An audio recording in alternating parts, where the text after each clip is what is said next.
ایک بیٹا کعبۃ اللہ کا امام ہو اور ایک بیٹا مسجد اقصی کا امام ہو، بھلا ایسا بھی خوش بخت باپ آپ نے دیکھا ہے جس کی نسل سے انبیاء ہوں، جد الانبیاء کہلائے؟ اللہ تعالیٰ جل شانہ حضرت ابراہیم علیہ السلام کو ان عزتوں سے مالا مال کیا جو انہی کا مقصود ہے۔ جس ماحول میں آنکھ کھولتے ہیں وہ کفر کا اور شرک کا ماحول تھا، فطرت سلیمہ اس کو گوارا نہ کر پائی۔ قرآن مجید نے اس کہانی کو کتنی خوبصورتی کے ساتھ بیان فرمایا۔ ارشاد کیا وَلَقَدْ آتَيْنَا إِبْرَاهِيمَ رُشْدَهُ مِنْ قَبْلُ، ہم نے ابراہیم علیہ السلام کو پہلے سے ہی رشد و ہدایت کے نور سے مالا مال کیا تھا۔ اللہ تعالیٰ جل شانہ نے ان سے ایک بڑا کام لینا تھا، تو ان کی فطرت اور ان کی طبع کے اندر وہ چیز رکھی کہ جو کبھی بھی اس چیز کو قبول نہیں کر سکتی تھی۔ خیر جب بڑے ہوئے اور دیکھا کہ بت پرستی کا دورہ ہے، تو آپ نے کہا کہ یہ کیا ہیں بت جن کو تم پوجتے ہو؟ تو انہوں نے کہا کہ ہمارے آباء و اجداد ان کو پوجتے آئے ہیں اور شروع سے ان کی پرستش چل رہی ہے، لہٰذا ہم ان کو ترک نہیں کر سکتے۔ ان کے ذہن کے اندر یہ چیز اچھی طرح سے جم چکی تھی کہ یہ بت ہی ہمارے کارساز ہیں، ہماری ضرورتوں کے کفیل ہیں اور ہمارے معبود ہیں، اور ان کی توہین کبھی سوچا بھی نہیں جا سکتا۔ اب اس کا حل کیا نکالا ذرا دیکھیے، قرآن بتاتا ہے، بولے وَتَاللَّهِ لَأَكِيدَنَّ أَصْنَامَكُمْ بَعْدَ أَن تُوَلُّوا مُدْبِرِينَ، میں تمہارے بتوں کے ساتھ نپٹ لوں گا، تم ذرا میلے سے ہو آؤ۔ وہ ایک میلہ کرتے تھے شہر سے باہر نکل کے، جہاں سارا شہر جمع ہوتا تھا، اور وہاں کھیل کود کرتے اور 2-3 دن وہاں گزارتے تو واپس آ جاتے۔ جانے سے پہلے وہ بتوں کے سامنے انواع اقسام کے کھانے رکھتے، اور جب واپس آتے تو سب سے پہلے بت خانوں میں ہی آتے، بتوں کو سلامی پیش کرتے، پھر اپنے گھروں کو لوٹتے۔ تو اکیلے شہر میں رہ گئے، باقی سارے لوگ حتیٰ کہ ان کے پجاری پروہت سب میلے میں چلے گئے۔ اب حضرت ابراہیم علیہ السلام نے کلہاڑا پکڑا اور ان کے مرکزی بت خانے میں داخل ہوئے۔ قرآن بتاتا ہے فَجَعَلَهُمْ جُذَاذًا، اور وہاں داخل ہو کر کے ان کو بتوں کو توڑ دیا، کسی کی گردن کاٹ دی، کسی کے کان توڑ دیے، کسی کے بازو کاٹ دیے، کسی کی ٹانگیں توڑ دی، الا کبیر لہم، لیکن جو بڑا بت تھا اس کو کچھ نہیں کہا۔ اب ان بتوں کے ساتھ حضرت خلیل اللہ کی دشمنی کیا تھی؟ یہی نہ کہ اللہ کے علاوہ لوگ ان کو پوجتے ہیں، تو سب سے زیادہ پوجا جانے والا تو وہ بڑا بت تھا، تو حضرت ابراہیم سب سے پہلے اس کو توڑتے، زیادہ غصہ اس پہ آتا۔ لیکن بعض اوقات ایسا ہوتا ہے کہ آپ اپنے غصے کو غالب کر لیتے ہیں اپنے مقصد سے۔ حضرت ابراہیم کی نظر مقصد پہ تھی، غصہ بھی اپنی جگہ پہ تھا۔ تو ہر شے جو غلط سمجھی جا رہی ہے اس کو کس وقت غلط کہنا ہے اور کس وقت جو ہے وہ اس پہ بات کرنی ہے، یہی تو حکمت ہوتی ہے، یہی تو دانائی ہوتی ہے۔ دانائی کا انداز دیکھیے، الا کبیر اللہم، لیکن ان میں جو سب سے بڑا تھا اس کو چھوڑ دیا۔ مفسرین نے لکھا کہ کلہاڑا بھی اس کے کندھے پہ رکھ دیا۔ جب وہ واپس آئے تو انہوں نے دیکھا کہ بت ٹوٹے پڑے ہیں، کسی کی ٹانگ نہیں ہے، کسی کا کان کاٹ دیا گیا ہے، کسی کی ناک ٹوٹی ہوئی ہے، کسی کی گردن کٹی ہے، کسی کی ٹانگیں نہیں ہیں، کوئی ریزہ کر دیا گیا ہے۔ تو بہت پریشان ہوئے، ظاہر ہے ان کی عقیدت ان سے وابستہ تھی، تو وہ تو خون کے آنسو رونے لگے، بیٹھ گئے۔ قالوا سمعنا فتى يذكرهم يقال له ابراہیم، تو کچھ لوگوں نے کہا کہ ایک نوجوان ہے اس شہر میں جس کو لوگ ابراہیم کہتے ہیں، بتوں کے خلاف اگر کوئی بولتا ہے تو اسی کی زبان سے سنا ہے، تو یہ سب کچھ اسی کا کیا دھرا ہوگا۔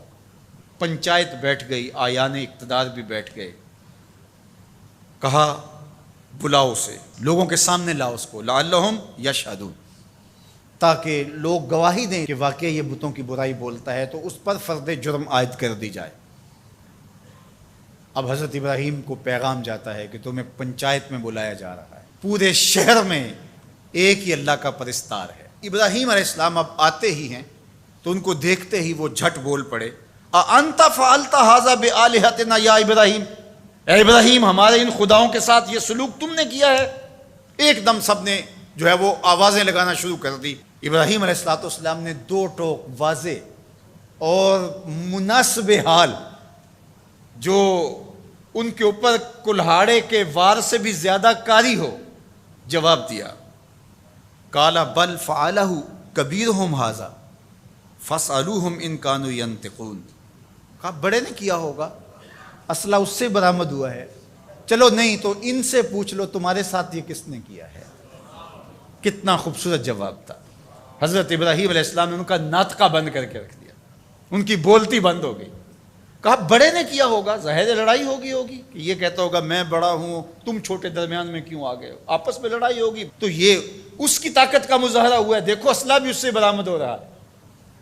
اچھا چلو یہ نہیں بولتا، تمہارے ڈر کی وجہ سے نہیں بول رہا تمہارا خدا، تمہارے ڈر کی وجہ سے تمہارا خدا نہیں بول رہا، تو جن کے ساتھ ظلم ہوا ان سے پوچھ لو کہ تمہارے ساتھ یہ سلوک کس نے کیا۔ ثم نکسوا علی رؤوسہم، پھر انہوں نے شرمندگی سے اپنے سروں کو اپنے گھٹنوں پہ رکھ لیا، آنکھوں میں آنکھیں ڈال کے بات نہیں کر رہے تھے، سر جھکے ہوئے تھے، نظریں جھکی ہوئی تھی۔ ان کے لفظوں کی لجاجت دیکھیے، اس سے ٹپکتی ہوئی مسکنت دیکھیے، لفظوں کے انداز سے ان کے اندر کی شکست و ریخت کا اندازہ کیجیے، ان کے اندر کی بے بسی دیکھیے، اور ان کے اعتقاد کو کرچی کرچی ہوتے دیکھیے۔ حضرت ابراہیم نے جو ضرب لگائی تھی کلہاڑے تھے، یہ ضرب اب جو لگی کہ ان بتوں سے پوچھو یہ اس سے بھی زیادہ کاری تھی۔ کیا بولتے ہیں؟ لقد علمت ما هؤلاء ينطقون، ابراہیم تو جانتا ہے یہ بولتے تو نہیں ہیں، تو جانتا ہے یہ بیچارے بولتے تو نہیں ہیں، یہ گونگے ہیں، یہ بہرے ہیں۔ اللہ اکبر۔ حضرت ابراہیم یہی تو انہیں لانا چاہتے تھے جہاں وہ آگے، اب ان کے سر جھکے ہوئے۔ حضرت ابراہیم علیہ السلام اسی وقت کی تلاش میں تھے۔ ارشاد فرمایا قال افتعبدون من دون اللہ ما لا ينفعکم شیئا ولا یضرکم اف لکم ولما تعبدون من دون اللہ افلا تعقلون۔ بتوں کی بے بسی پر اب جو کلہاڑے برس رہے ہیں، فکر کے تازیانے برس رہے ہیں، وہ ان کلہاڑوں کے واروں سے زیادہ کاری اور سخت ہیں جس سے پہلے بت توڑے تھے۔ اب سنیے جناب ابراہیم کیا کہہ رہے ہیں، کیا تم اللہ کے علاوہ ان کو پوچھتے ہو ما لا ینفعکم شیئا ولا یضرکم، جو تمہیں کوئی نفع نہیں دے سکتے نہ تمہیں کوئی نقصان پہنچا سکتے، یعنی جو اپنے آپ کو بچا نہیں سکتے تمہیں کیسے بچا پائیں گے۔ آگے کہا اف لکم، ان لفظوں کی کاٹ دیکھیے، ان لفظوں کی اٹھان دیکھیے، اف لکم، افسوس ہے تمہارے اوپر، وَلِمَا تَعْبُدُونَ مِن دُونِ اللَّهِ، اور ان پر افسوس جن کو تم اللہ کے علاوہ پوچھتے ہو۔ افلا تعقلون، تمہارے اندر عقل نہیں ہے؟ ذرا سوچو کہ وہ جو اپنے آپ کو بچا نہ سکے وہ تمہیں کیسے بچا سکیں گے۔ اب سکوت مرگ طاری ہے، کوئی بولتا نہیں ہے۔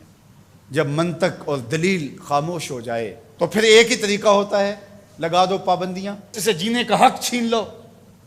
اب یہی ان کے پاس رہ گیا تھا، بولے انہیں جلا دو۔ بہت بڑی چیخا تیار ہو گئی، اب اس کے قریب جانے کی کسی کو ہمت نہیں، دور دور تک آگ کی تپش محسوس ہوتی ہے۔ پھر ایک منجنیق تیار کی گئی اور اس کے ایک پلڑے میں حضرت خلیل اللہ کو بٹھایا گیا۔ تو حضرت ابراہیم علیہ السلام جب آگ کی طرف بڑھ رہے ہیں تو آواز آتی ہے قلنا یا نارو کونی بردم وسلاما علی ابراہیم، اے آگ ابراہیم پر سلامتی کی ٹھنڈی ہو جائے، یعنی اتنی ٹھنڈی بھی نہ ہو جائے کہ میرے خلیل کو سردی لگنے لگ جائے۔ تو ابراہیم علیہ السلام نار نمرود میں چلے جاتے، کہتے 40 دن تک باہر جشن منایا جاتا رہا اور آگ برابر جلتی رہی اور اندر فردوس بری کی ہوائیں چلتی رہی۔ حضرت ابراہیم کے لیے وہ آگ گلزار بن چکی تھی۔ 40 دن کے بعد جب آگ بجھی تو حضرت ابراہیم ان دہکتے ہوئے کوئلوں سے یوں باہر نکل کے آئے جس طرح کوئی نازنین پھولوں پہ چل کے آتا ہے۔ محبت کا کیا خوبصورت اسلوب ہے اس عظیمت کی راہ پہ سفر کرنے والے بندے کے لیے، جو اللہ نے لوگوں کے سامنے ان کا نقشہ رکھا اور لوگوں کو بتایا کہ جو ہماری راہوں کے مسافر ہوتے ہیں وہ کیسے سرخرو ہوتے ہیں۔